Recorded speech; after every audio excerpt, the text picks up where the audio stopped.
Hello everyone and welcome back to Lucky Loaders 15, where I'll be giving you my QIPCO British Champions Day preview coming from Ascot, and I'm going to give you a selection in all 6 races. So let's get into it then. The first race that kicks off proceedings tomorrow is the 125. It's the Long Distance Cup, a Group 2 contest, and I'm going to go here with an extra selection, Baron Samedi, for Joseph O'Brien and Dylan Brown McMonagle. Now this horse at the current time recording was available at 13-2 with Paddy and Betfair, and I'm going to recommend a 0.5 each way selection here. They're offering 4 places, and I think this horse is a good each way bet tomorrow.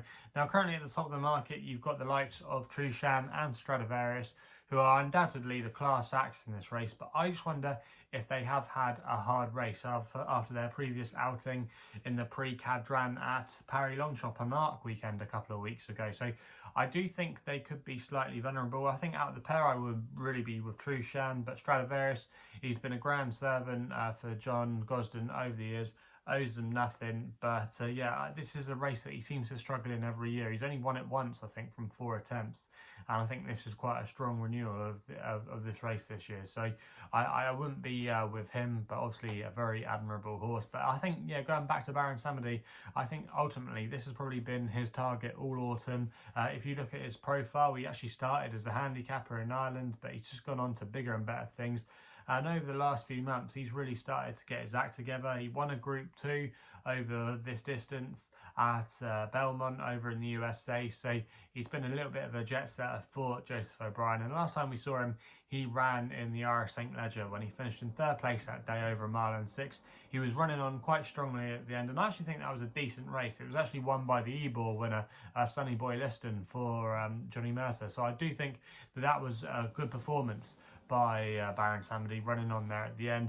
He's got, I think, quite a bit more to come over this trip. He's not been tried at it very often, but he's always shaped like he would definitely appreciate it, and when he has gone over it, he's delivered. So I think he's got solid credentials. Joseph O'Brien's team are in good form as well. I just think he's had quite a light campaign this season, and that freshness might just serve him in good stead compared to some of the horses at the top of the market. He has been put up by quite a few people, but I think you can see why. He's got solid credentials, and I think he'll be thereabouts in the first race. So he's going to be my selection there. We're then going to go with my long shot on the card, which runs in the Sprint Stakes at 2 o'clock, and I'm going to take a chance here with Highfield Princess for Jason Hart and John Quinn. Currently available at the time recording at 14-1. SkyBet are offering 6 places on this race, and I'm going to recommend a 0.5 each way selection here. Now this horse, Highfield Princess, has been a wonderful horse for John Quinn this season.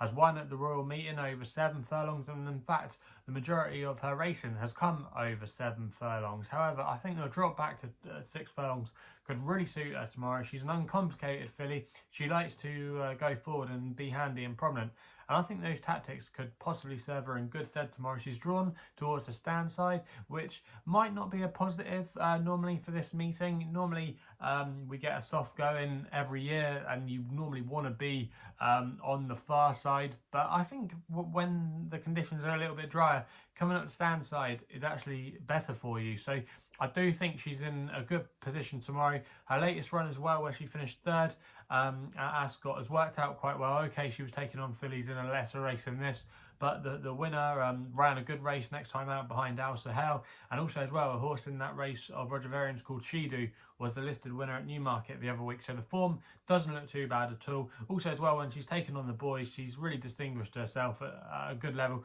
I just think she could outrun her odds tomorrow. She gets the Fillies Alliance. It's a very competitive race, but I just thought that some of the ones at the top of the market, Dragon Symbol, he's been on the go. I think it could be a step one too far for him. Art Power, you want to trust him. He's a horse that I've put up a couple of times here on my YouTube channel in the past, but is he really a proper Group 1 horse? You know, could be his day tomorrow, but this is an ultra competitive race, and we do see quite a lot of big prize winners of this race, including Glen Chill, which I put up last year. You might remember if you've been following me for some time. But yeah, you can get some freakish results in this, and I just think Highfield Princess, you know, I think she'll run her race, and I think the drop back should be fine, and I still think she'll be banging the mix come the end of the race. So yeah, for me, I think she's definitely going to outrun her odds tomorrow. I think at 40-1, that's not a bad price at all, and I think she's a good each way bet in that race.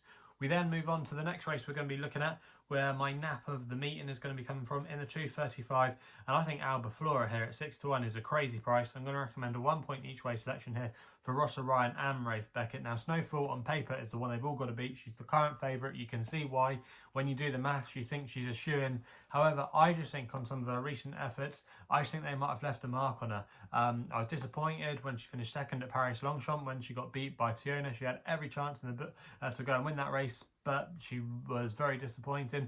Thought she ran okay in the Arc. I wasn't wowed by her performance, and horses that normally come from the Arc meeting don't have a good record at Ascot and Champions Day. So I do think she could be potentially vulnerable in this contest, and you get a few shorties and a few boilovers as well when you get these hot price favourites, and I think she could be potentially vulnerable. And also as well, another thing to note, Aidan O'Brien's yard, the yard is absolutely stinking. They've had 2 winners from their last 50 runners, operating at 4% strike rate. They've been nowhere near at their full potential this season. Quite disappointing. Okay, Snowfall's done well for them in St Mark's Basilica, but other than that, a lot of their juveniles have been disappointing. A lot of their other horses haven't lived up to expectations.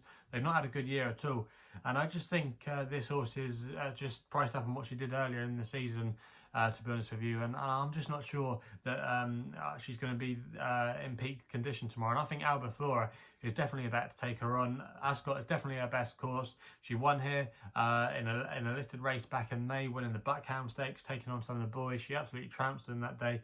Okay, it wasn't the strongest listed race in the world, but she couldn't have done any more. Thought she actually ran better than the bare form in Hardwick when she finished 5th place that day. Go back and watch the replay. She never got a run, and then she actually stayed on again to actually snatch 5th. And when I actually watched the race replay back the other day, I thought, how the hell did she finish 5th? She actually rallied again really strongly at the line, and she just had a nice break after the Yorkshire Oaks. Obviously, she does have to reverse that form where she finished second to Snowfall in the Yorkshire Oaks, but this is her track, and the conditions should be in her favour as well. She handles a little bit of cut in the ground. I think she's going to go very close tomorrow, and I think she's more than capable of taking the scalp of Snowfall, and I think she'll get the job done for us tomorrow. I'm pretty confident on her chances, so she's going to be my nap on the card.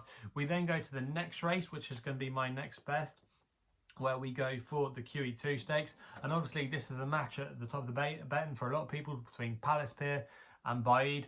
If I have to go between the pair, probably just more in favour of Palace Pier. Not sure Addeybb's form amounts up to much, especially from his win last time out over in France, but obviously he has done nothing wrong and he's just kept on winning. Obviously you've got to respect that, but I just think Master of the Seas is the horse that's been overlooked in here. He's currently available with SkyBet at 15-2, offering 4 places on this race. I'm going to recommend a 1 point each way selection here. Now this horse, like I say, I think he's the forgotten horse in the race for Will Buick and Charlie Appleby in the colours of Godolphin. Now last time we saw him, he was returning from a bit of a break. He hadn't been seen since he finished second in the 2000 Guineas behind Poetic Flare, and Poetic Flare has done wonders for the form this season. Has been one of the best 3-year-old colts around, and it's going to be a shame that we're not going to see him again, but still, nonetheless, that was a really good run by Master of the Seas, and it worked out quite well. Obviously, that form, obviously, like I say, he had a break, he had a slight setback, but then I thought he had quite a few excuses when he finished third behind Ben Battle. Obviously, Ben Battle on his day is a more than capable performer. He's going to be running in this race as Group 1 horse on his best form. But yeah, I just think Master of the Seas, he was a little bit unlucky that day. Will Buick probably didn't give him the best of rides, met a couple of traffic problems, and Ben Battle was just able to get first run on him. But yeah, Master of the Seas, I think he'll strip a little bit fitter for that run. He's got a similar profile as well to King of Change, who won this race a couple of years ago for Richard Hannon. Finished second in the 2000 Guineas, wasn't seen for a while, made a pleasing return when he won a listed race at Sandown. I think it was the Fortune Stakes, and then he went on to win this race in really good style. And then obviously, unfortunately, we never really got to see him again. But I do think that Master of the Seas has been forgotten in this. It's interesting that they are removing the hood, which could be a negative because he has worn it in the past, but I think he's got a cracking chance tomorrow. The Revenant as well, you've got to give respect for him, but I thought he had every chance to win last time out, and I'm not sure Olivier Pellier rides Ascot as well as he would have done in the past, but obviously you've got to respect him. But I just think some of the ones at the top of the market, they are vulnerable. Palace Pier hasn't set the world alight this year, you know, he's just always done enough to win, but I just think Master of the Seeds, he gets a 3-year-old allowance. He's got a little bit more untapped potential. Obviously, he does have to improve, but I think he can. And I think he'll go very close in the QE2 tomorrow. We then go to the Champions Stakes, which is the next race on the card. The 350, the penultimate race. And I thought Addeybb here, again, is a horse that's been slightly forgotten about. Now, he's currently 7-1 with SkyBet, who are from 4 places. I'm going to recommend a 0.5 each way selection here. Now, obviously, you've got the likes of Mishriff, who I do respect, but I wonder, is Ascot truly his track? You got Addeybb, who had a hard race in the Arc. I'm not sure the drop back and trip is actually going to be ideal for him, but Addeybb is just such a consistent performer. We know that this is his track. He beat Mishriff in the Eclipse, and that form was well advertised by Sir Mark's Basilica, so he's well treated there. But Addeybb, like I say, this is his track.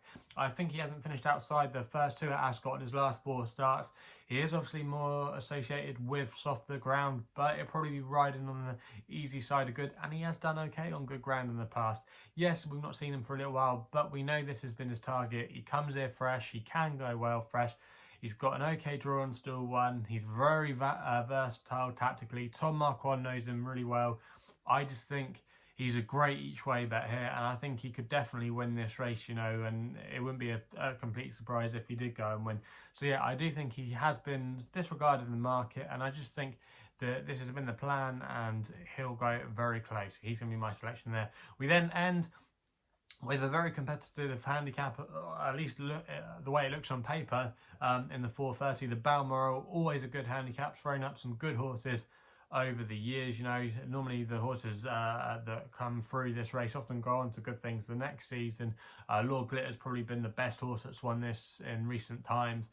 Obviously went on to win a Queen Anne Stakes and won over in Dubai. I think he won a Group 1 there. But yeah, this race normally produces a Class C progressive horse, and I just think the favourite Sunray Major will take a lot of beating in this race, actually, despite it being a 20 runner or more than 20 runner handicap. You know, he's 5-2. I'm going to recommend a 1 point win bet for Frankie Dettori and John and Fady Gosden. Not a particularly original selection, I know, but I just think he's got strong claims. We saw him on his seasonal bout at Chelmsford beat a fairly decent bunch of rivals, giving away quite a bit of weight because he was a 4-year-old running in the novice race. He then came here to Ascot where he won well. The form of that race has worked out okay. Abel Kane for Rob Millman was a winner earlier in the week at Leicester, and he's just got the pedigree. He's a full brother to Kingman, who was a terrific horse and was one of the best horses of his generation and did well at Ascot. So lots to like about him. He is drawn in Still 21, but like I say, it might not be a bad thing this year because we're not going to have really soft ground, and those trends might just go out the window a little bit about being on the far side. I think the David Amir horse, was it Escobar, when he won this race, he was drawn in a similar kind of position, so it doesn't concern me at all. There will be pace around him to take him into the race. I just think this has ultimately been the plan. Obviously, he has got to carry a penalty, but I think Connections knew that if they wanted to get in the race. So yeah, I just think this has been the plan with him all along this autumn, and I just think he will win this race despite being a 5-2 short price favourite for some of you. And if you don't want to back him, I understand why, and if you want to find something each way you can, which obviously there are some well handicapped horses in here, but I just wonder if they don't have the potential that Sunray Major has, and I just think he can win this race. So yeah, he's going to be my selection and my final bet of the day on Champions Day at Ascot. So let me know in the comments box below what you're going to be backing tomorrow. If you're still enjoying these videos, remember to hit the subscribe button here and hit the thumbs up video as well. If you want to follow me on social media, Twitter is the place to do so, where my handle is at LuckyLoader15. And if you want to find out a bit more about myself, my website is www.chrisloaderracing.co.uk. So please gamble responsibly. Hopefully we can have some winners for you tomorrow, and we'll be seeing you soon.